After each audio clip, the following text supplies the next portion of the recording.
Welcome to Kids Zone. Chandranagar गांव में रहने वाला रामू एक ईमानदार और मेहनती किसान था। उसकी जिंदगी बेहद साधारण थी। वह अपनी पत्नी पार्वती और बेटे छोटू के साथ एक छोटी सी झोपड़ी में रहता था। उसका पूरा दिन खेतों में काम करने, फसल उगाने और बाजार में अनाज बेचने में बीतता था। गांव में सभी उसे उसकी ईमानदारी और नेकदिल स्वभाव के कारण बहुत सम्मान देते थे।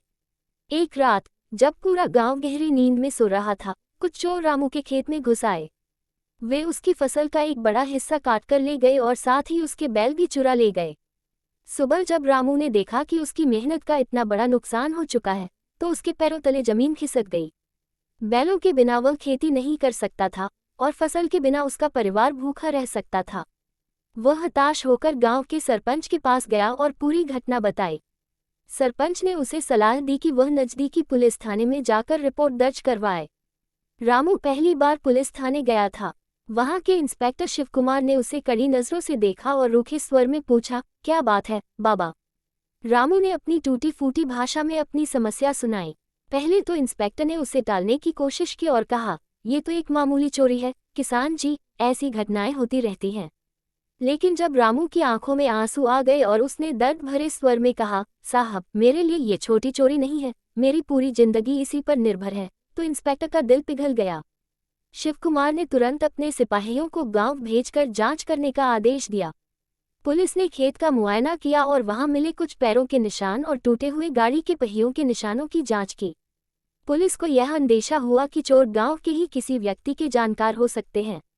पुलिस ने कई लोगों से पूछताछ की, लेकिन कोई ठोस सुराग हाथ नहीं लगा। कुछ दिन बीत गए और रामू की उम्मीदें टूटने लगीं, लेकिन पुलिस अपनी जांच में लगी रही। आखिरकार एक दिन गांव के बाहर एक पुरानी हवेली के पास रामू के बैल देखे गए। पुलिस ने तुरंत वहां छापा मारा और चोरों को रंगे हाथों पकड़ लिया।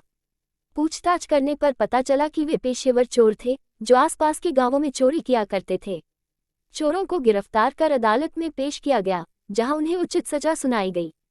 रामू के बैल उसे लौटा दिए गए। जब उसने अपने बैलों को गले लगाया तो उसकी आंखों में खुशी के आंसू छलक पड़े।